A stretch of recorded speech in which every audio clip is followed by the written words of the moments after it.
नमस्कार। सबसे बड़ा सवाल देख रहे हैं आप, मैं हूं आपके साथ पूजा। अंडरवर्ल्ड डॉन दाऊद इब्राहिम की डी कंपनी पर नेशनल इन्वेस्टिगेशन एजेंसी यानी एनआईए ने बड़ा एक्शन लिया है। मुंबई के 20 ठिकानों पर एनआईए ने छापेमारी की है। ये 20 ठिकाने दाऊद के शार्प शूटर्स, तस्करों, डी कंपनी के रियल एस्टेट मैनेजर से जुड़े हैं। इसके अलावा कई हवाला ऑपरेटर्स पर भी छापेमारी हुई है। तो सबसे बड़ा सवाल यह है कि क्या दाऊद के गुर्गे के जरिए नवाब मलिक शिवसेना को घेरने की तैयारी है। आज चर्चा दाऊद पर सबसे बड़ी कार्रवाई पर ही करेंगे। चर्चा के लिए हमारे साथ स्टूडियो में मौजूद हैं कैपिटल टीवी के editor in chief doctor Manish Kumar. Doctor साहब, बहुत बहुत स्वागत है आपका। धन्यवाद। एनआईए की इतनी बड़ी कार्रवाई से शिवसेना में इतनी हड़कंप क्यों मच गई है? देखिए, एनआईए की ये बड़ी कार्रवाई नहीं है। दरअसल डी कंपनी दाऊद इब्राहिम के गैंग के ऊपर अब तक की सबसे बड़ी कार्रवाई है और ये संख्या बढ़ते बढ़ते 28 ठिकाने हो गए।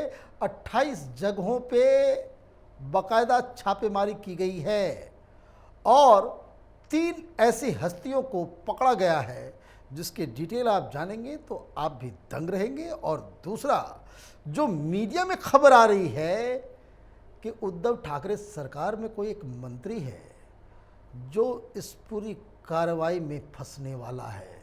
मतलब ये कि 2 तो अंदर हैं, कहीं तीसरा का नाम भी ना आ जाए। एनआईए ने क्यों किया? एक तो नवाब मलिक सबसे चहेते, सबसे पावरफुल मंत्री उद्धव ठाकरे के कैबिनेट के, जो दुनिया के हर मुद्दे पे रोज सवेरे सवेरे 10 बजे अपने टेबल के सामने बैठ जाते थे और पूरी मीडिया नवाब मलिक का ज्ञान क्या आज आया है उसके पूरे देश को पहुंचाने का काम किया करते थे। बेल मिल नहीं रहा। ये कह रहे थे कि हम पटाखा फोड़ेंगे कि देवेंद्र फडणवीस का रिश्ता किस तरह से डी कंपनी के साथ है, लेकिन वो फुस हो गया, वो किसी काम आया नहीं। अब ये जो कार्रवाई हुई है उसमें सबसे बड़ा सवाल क्या है? दाऊद इब्राहिम पाकिस्तान में, उसके गैंग के लोग दुबई, कराची और पाकिस्तान के अलग अलग शहरों से ऑपरेट करते हैं और धंधा कहां चल रहा है? मुंबई में। Can you imagine this? Mumbai police क्या कर रही है? उद्धव ठाकरे की सरकार क्या कर रही है? उसका पूरा कारोबार, यहां उगाही का काम, सारा तरह के जो भी वो गलत काम करता था वो बदस्तूर जारी है, बिना रोक टोक के चल रहा है। क्यों भाई? अभी क्यों नहीं कर रहा कोई कि भाई ये जो सेंट्रल एजेंसी एनआईए की जो कार्रवाई हो रही है, महाराष्ट्र को बदनाम करने के लिए किया जा रहा है, अघाड़ी को बदनाम, क्यों नहीं बोलते अब? क्योंकि जो हकीकत है उससे सब लोग वाकिफ है कि ये लोग, जिन लोगों के ऊपर कार्रवाई हुई है, उनके रिश्ते डी कंपनी के साथ है। क्यों किया गया? क्योंकि एनआईए को शक है कि ये जो डी कंपनी जो पैसे कमा रही है यहां पे, उसका इस्तेमाल हवाला और हिंदुस्तान में जितने भी उपद्रवी लोग हैं, ये प्रोटेस्ट, ये दंगे, ये हिंसा, ये जो सड़क के ऊपर बैठ करके आजकल नया ट्रेडिशन चालू हो गया है, उन सबको ये पैसा जाता है। ये कनेक्शन है इसका कि दाऊद इब्राहिम पैसे तो यहां पे इलीगल तरीके से कर ही रहा है, लेकिन उस पैसे का इस्तेमाल देश विरोधी ताकतों और देश विरोधी एजेंडा के लिए किया जा रहा है। यहां पे एक सीरियस क्वेश्चंस उठ रहे हैं। फिर वही दाऊद इब्राहिम कहां? पाकिस्तान, वो आईएसआई का एक चमचा है। तो क्या लकीर ड्रॉ हो रहा है?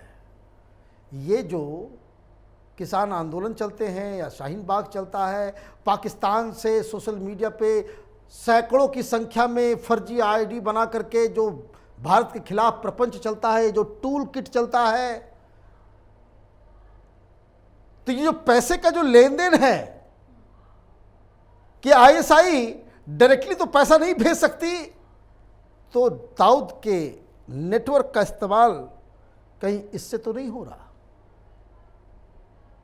ये बड़ा सवाल है और ये इन्वेस्टिगेशन जैसे जैसे आगे बढ़ेगा कई सारे लोग बेनकाब होंगे और ये एनआईए साबित कर देती है कि ये जो दाऊद इब्राहिम का नेटवर्क के जरिए जो पैसा सप्लाई हो रहा था, वो आंदोलन जीवियों को सप्लाई हो रहा था, वो नक्सलियों को सप्लाई हो रहा है, वो दंगाइयों को सप्लाई हो रहा है, देश में हिंसा भड़काने के लिए किया जा रहा है। तो ये समझ लीजिए कि आईएसआई किस तरीके से इन लोगों को फंडिंग करती है। ये कहते हैं संविधान बचाने चले हैं दाऊद इब्राहिम के पैसे पे, आईएसआई के दलालों के जरिए। तो ये एक बड़ा, और इसीलिए आपने कहा बड़ी कार्रवाई, ये डी कंपनी के लिए अब तक की सबसे बड़ी कार्रवाई है इन टर्म्स ऑफ छापेमारी और इन टर्म्स ऑफ कि ये जो गुनाह, ये जो पैसे का जो कारोबार जो चल रहा है हवाला के जरिए और उगाही के जरिए, वो भी अपने आप में देश की सुरक्षा, इंडिया की सिक्योरिटी के लिए एक बड़ा थ्रेट है। इसलिए एनआईए ने जो किया है वो काबिल तारीफ है। जी बिल्कुल, एनआईए ने कई लोगों को हिरासत में भी लिया है, जिनमें से एक का नाम तो आ रहा है कि वो नवाब मलिक के बिजनेस पार्टनर ही हैं। देखिए, ये सोहेल खंडवानी नाम है इनका जी। ये नवाब मलिक से जुड़े हुए हैं, बिजनेस पार्टनर हैं। ये छोटे मोटे व्यक्ति नहीं हैं। इनको पकड़ा गया है, एनआईए इनके खिलाफ सबूत इकट्ठा कर रही है, जरूर इनके पास जानकारी होगी। ये जो हाजी अली दरगाह है, माहिम दरगाह है, उसके ट्रस्टी हैं, उसके ट्रस्टी हैं। बॉलीवुड में गाने सुनते हैं ना इन दरगाहों के ऊपर। दाऊद इब्राहिम के फंडिंग के द्वारा जो फिल्में बनती थी उसमें सब होता था ना। इनको पकड़ा गया है। अकेले ये नहीं है, एक सलीम कुरैशी हैं, उनको मुंबई में लोग अंडरवर्ल्ड की दुनिया में उसको कहते हैं सलीम फ्रूट फल। तो ये जो सलीम फ्रूट है ये भी कोई छोटा मोटा आदमी नहीं है। दाऊद इब्राहिम के राइट हैंड छोटा शकील, उसके ये साड़ू भाई हैं। साड़ू कहते हैं कि दो सिस्टर है, दोनों के हस्बैंड आपस में साड़ू कहलाते हैं। तो छोटा शकील की पत्नी और ये सलीम फ्रूट की पत्नी दोनों सिस्टर्स हैं।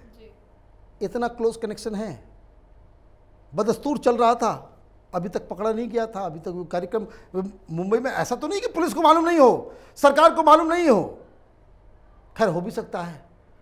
सरकार का तो सादा आधा से ज़्यादा एनर्जी कभी अर्नब गोस्वामी को पकड़ने में, तो कभी अनिल देशमुख को मैनेज करने में, तो नवाब मलिक को कैसे जेल से छुड़वाया जाए उसको मैनेज करने में, कौन कौन लोग खिलाफ में बोल रहे हैं उसको मैनेज करने में। और अभी तो और भी ज़्यादा इंगेजमेंट बढ़ गया है जब से ये नवनीत राणा ने हनुमान चालीसा हाथ में उठाया है। सरकार का ध्यान बुलडोजर चलवाने में, कंगना रनौत के घर में, उसमें ज़्यादा ध्यान रहता है। तो ये लोग कारोबार कर रहे थे। तो इतने हाई प्रोफाइल लोगों को पकड़ा गया है। एक और है कोई समीर नाम का, वो प्रोड्यूसर है, फिल्म प्रोड्यूसर। दाऊद इब्राहिम के नेटवर्क को पकड़ा जाए और बॉलीवुड वाले लोग नहीं पकड़े जाएं, इम्पॉसिबल। ये सारा बॉलीवुड जो है वो दाऊद इब्राहिम की पार्टियों में जाकर के वहाँ पे डांस करते थे, परफॉर्मेंस देते थे। वहाँ किसी के बर्थडे पार्टी है तो मालूम चल रहा हवाई जहाज से 8-10 कलाकार वहाँ जा रहे हैं, डांस कर रहे हैं। तो ये प्रोड्यूसर, इसकी भी खासियत एक और मैं बता दूं। संजय दत्त जब वो टाटा के केस में जब पकड़े गए थे, जब उनको लगा था संजय दत्त को कि बाबरी मस्जिद का जो डिमोलिशन हुआ है उसका बदला लेना है, ये छुपाते हैं। संजय दत्त के ऊपर फिल्म बना दी लोगों ने, हीरो बना रहे उसको। अच्छी तरह से मुझे याद है उस वक्त इस तरह की खबरें आई थी कि सुनील दत्त मिलने गए थे संजय दत्त से अंदर, ये तो मॉरिशस में शूट कर रहा था, वहां से बुला करके लाया गया था कि भाई तुम्हारे यहां से ये सारी चीजें मिली है। संजय दत्त पकड़े गए। पिता सुनील दत्त कांग्रेस पार्टी के इतने ईमानदार लीडर, देशभक्त व्यक्ति, उनको विश्वास नहीं हुआ कि मेरा बेटा इस तरह से किया है। वो गए, पूछे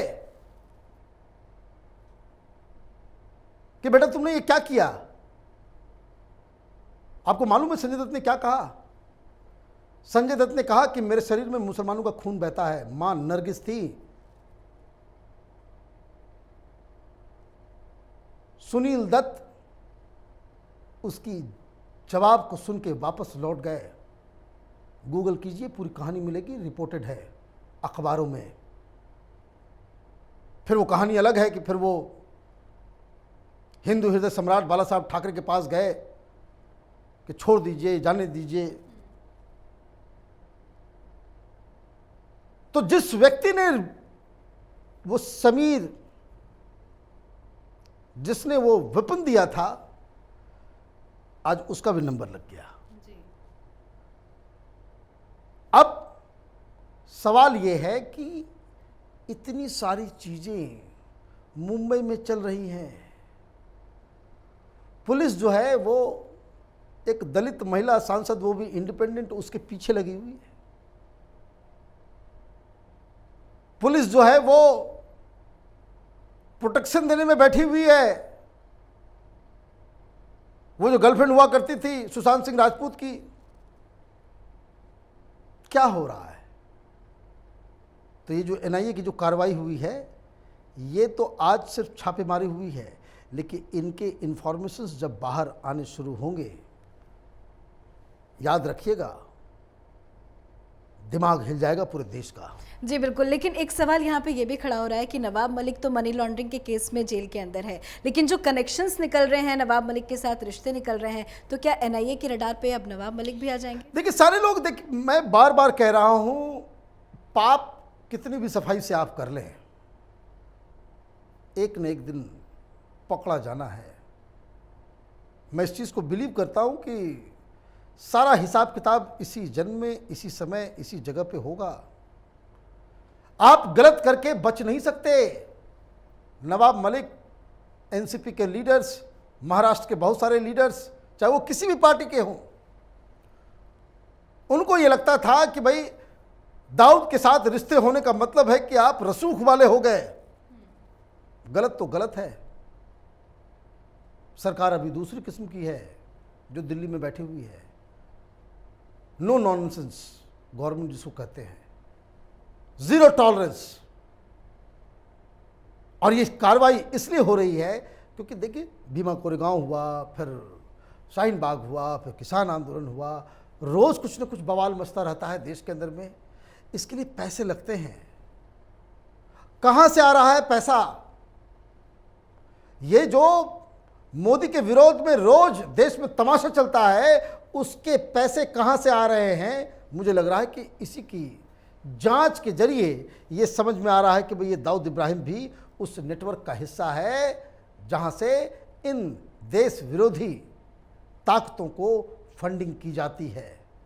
तो इंतज़ार हमें भी है, आपको भी होना चाहिए कि आज डी कंपनी के खिलाफ जो अब तक की सबसे बड़ी कार्रवाई हुई है, उसका क्या नतीजा निकलता है। चलिए, बहुत बहुत शुक्रिया बातचीत के लिए। धन्यवाद। तो एनआईए ने बड़ी कार्रवाई की है। गृह मंत्रालय के आदेश पर एनआईए ने दाऊद और डी कंपनी के खिलाफ केस दर्ज किया था, जिसको लेकर अब जांच और छापेमारी की कार्रवाई चल रही है। खबर यह भी है कि एनआईए दाऊद और डी कंपनी पर ही नहीं, बल्कि छोटा शकील, जावेद चिकना, टाइगर मेनन, दाऊद की बहन से जुड़ी आतंकी गतिविधियों की जांच भी करेगी। इस खबर पर आगे भी आपको अपडेट देते रहेंगे। देखते रहिए कैपिटल टीवी। आज के हमारे खास शो में फिलहाल इतना ही, पर एक बार फिर कल कुछ अहम सवाल के साथ हाजिर होंगे। नमस्कार।